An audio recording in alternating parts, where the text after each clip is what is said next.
네, 안녕하십니까. 예, 추영규 선생님입니다. 네, 오늘은 이제 그 적분의 활용 중에서 어떤 거냐면 이제 호의 길이를 구하는 방식을 한번 공부해 보도록 하겠습니다. 우리가 일반적으로 이제 호의 길이라고 하는 것을 이제 부채꼴의 호의 길이 구하는 공식이 있잖아요. 거기에서 좀 더 유도돼서 구하는 방식인데 우리가 한번 밥으로 한번 해볼게요. 우리 일반적으로 갖고 있는 부채꼴에서 얘는 그냥 참고사항으로 한번 보는 거예요. 부채꼴이 이렇게 있고 걔는 여기가 R이 될 것이고 이게 R이 되겠죠. 여기는 값이 세타라고 잡았다고 쳤을 때 우리가 거기서 있는 부채꼴의 호의 길이 이 L의 길이는 어떻게 구했냐면 R세타라는 것을 이용해서 구했었죠. 되게 중요한 것은 여기에 세타라고 하는 것은 뭐를 의미하는 거냐면 라디안을 의미하는 거예요. 라디안. 한마디로는 60분법, 즉 1도, 2도, 3도가 아니고 파이로 나타내고 있는 각이 있죠. 그걸 의미했을 때 여기 있는 L이라고 하는 식이 R세타라는 식으로 나타내가지고 우리가 부채꼴의 호의 길이를 나타낼 수가 있거든요. 네, 우리가 이번에 배울 거는 얘처럼 부채꼴로 되어 있는 호의 길이가 아니고 임의로 갖고 있는 김의 곡선이죠, 곡선. 그 곡선에 대한 길이를 어떻게 하면 쉽게 구할 수 있는지를 보는 게 우리의 주 목표가 될 겁니다. 그래서 맨 처음에 먼저 거기에 있는 그 곡선의 넓이를 어떻게 이상적을 구할 건지 한번 보도록 할 건데요. 첫 번째 보시면 이런 게 있어요. 여기는 P0부터 있는 여기 Pn까지 있는 이 Y는 fx라고 있는 곡선의 길이가 있죠. 이 곡선의 길이를 어떻게 해서 좀 더 이상적으로 구할 건지를 보려고 했더니 이렇게 구할 수가 있을 거예요. 똑같이 A서부터 B까지를 몇 등분? N등분을 시키는 거예요. N등분을 시켰다고 쳤을 때 걔네들 각각의 등분한 점들을 연결시키는 직선을 구하는 거예요. 직선. 그 직선들을 구하게 되면 당연히 이 직선들은 당연히 곡선의 길이보다는 어떻게 돼요? 조금은 작을 수밖에 없죠. 약간 오차가 생길 수밖에 없겠죠. 근데 걔네들을 제가 이제 무수히 많이 쪼개게 되면 여기하고 여기 옆에 있는 점은 그 직선이 이렇게 되고 이 직선이 이렇게 되고 직선이 이렇게 돼요. 그럼 걔네들을 연결시키려면 거의 어떻게 써요? 곡선의 길이하고 거의 흡사하다는 것을 알 수 있죠. 그래서 우리는 얘네들의 호의 길이를 구하는 적분의 식은 어떻게 될 거냐면 맨 처음에 제가 P에 I-하고 P의 I의 길이를 구할 건데 왜 절대값 붙이는 이유는 거리는 음수가 나오면 안 되기 때문에 절대값 붙이는 거고요. 걔네들을 시그마 어디서부터 I가 1부터 어디까지? N까지를 구하게 되면요.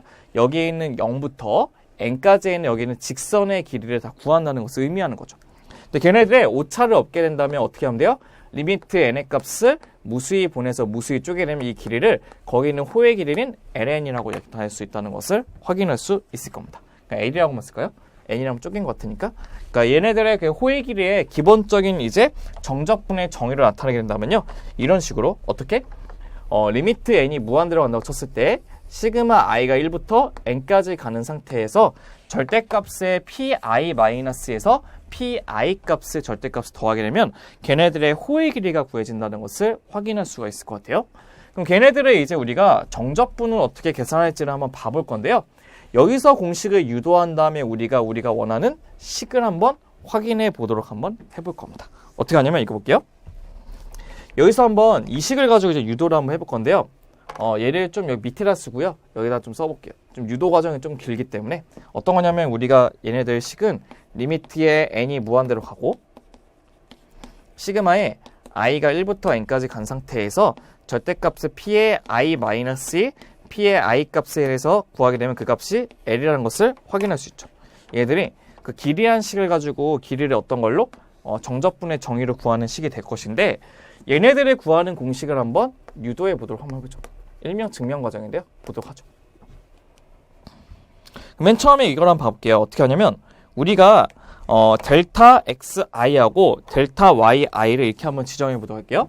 우리 델타의 x의 i라고 하는 것은 무엇이냐면 x의 뭐가 되죠? 뭐에서 못 빼는 거냐면 i에서 빼기 x의 i-1을 빼는 게 델타 xi로 정할 거고요. 항상 이렇게 정했죠?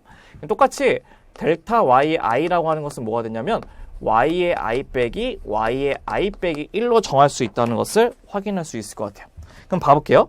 그럼 제가 여기 있는 이 점의 좌표를 xi-라고 yi-1로 잡고 얘를 xi하고 yi로 잡았다고 쳤을 때 맨 처음에 먼저 구해야 되는 것은 이거를 먼저 구해야 돼요. 절대값 pi-하고 p의 i라고 하는 두 점 사이의 거리를 구해야 되는데 그 두 점 사이의 거리는 어떻게 구하냐면 얘네들의 이 두 점 사이의 거리를 구하시면 되죠. 어떻게? 이렇게 쪼개서 x 값에 대한 차이는 x의 i 빼기 xi-1 되고 여기 y 값 차이는 y의 i 빼기 y의 i-1 되겠죠. 걔네들의 양변을 제곱시키는 피타고라스의 정리에서 정의할 수 있을 것 같아요. 루트를 붙이시고 그래서 x의 i 빼기 xi 마이너스의 제곱 플러스 y의 i 빼기 yi 마이너스의 제곱의 식을 이용해서 피타고라스 정리로 정의할 수 있고요. 우리가 아까 이 부분을 뭘로 정의할 수 있었죠? 델타 xi. 얘를 델타 xi. 얘를 뭘로? 델타 yi로 정의해가지고 얘네들 식을 정리할 수 있을 겁니다. 그럼 우리가 이제 뭐를 할 거냐면 이제는요. 평균값 정리해서 뭔가 정리를 할 건데 평균값 정리해서 어떤 걸 정리할 거냐면요. 우리가 바이 평균값 정리해서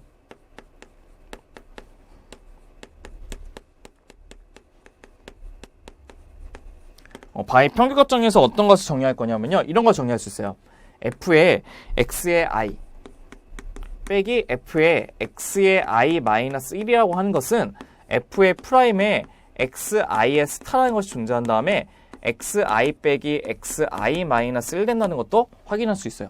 중요한 건 무엇이냐면 이 xi 스타라고 하는 것은 어디에 있는 거냐면 xi 마이너스라고 xi하고 사이에 있는 값을 얘기하는 거죠. 여기인 값을 얘기하는 거예요. 맞죠? 그런다고 쳤을 때 얘네들을 의미하게 되고 여기 있는 값이 바로 yi, 얘가 yi 마이너스 1 때문에 이 값이 델타의 y의 i 값이 뭐라고? f 프라임이 뭐라고요? xi 프라임을 붙여주시고 델타 x의 i라고 써도 상관없다는 것을 확인할 수 있죠. 평균값 정리해서. 얘네들에 대해서 우리가 다시 이 식을 여기다 집어넣을 겁니다.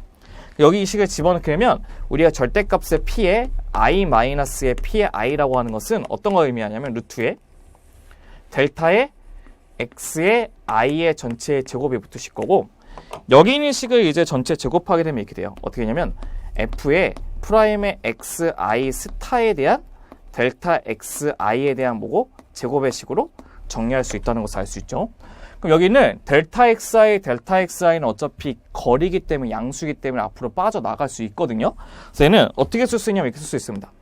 루트에 1 플러스의 f의 프라임의 xi의 스타에다가 제곱이 붙을 거고 그 옆에 루트에 델타 x의 전체의 제곱이 붙고 이 부분은 델타 x가 양수이기 때문에 그냥 나와도 상관없다는 거죠.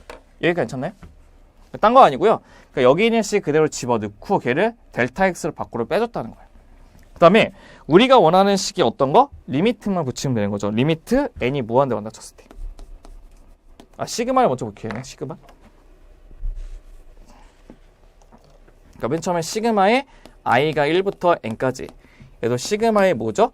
i가 1부터 n까지 먼저 붙이시고 그 앞에 또 이제 뭐까지 붙이면 되죠? 리미트를 붙이시면 되는 거죠. n이 무한대. 그래도 리미트에 n이 무한대로 붙이시잖아요. n이 무한대. 그럼 걔네들은 이제 어떠한 함수가 완성되냐면요.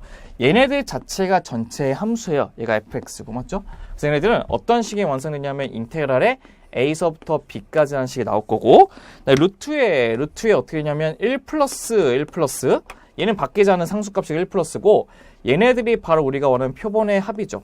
표본의 그 리만합. 그래서 f'의 x의 값의 제곱이 붙을 거고 뒤에는 dx 값으로 바뀐다는 것도 확인할 수 있을 겁니다. 그래서 이런 식으로 우리가 그 뉴턴 방법을 나타낼 수도 있고요. 라이프니츠 방법을 쓰게 되면 a서부터 b까지의 루트를 붙이신 다음에 1 플러스 뭐라 붙이면 돼요?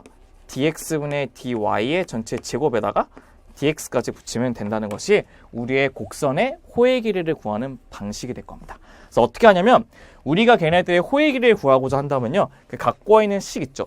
식을 미분한 다음에 1 플러스 미분한 식을 제곱해서 루트를 붙이신 다음에 그 a서부터 b까지를 적분시키면 걔네들의 호의 길이가 완성된다는 것을 확인할 수가 있다는 겁니다.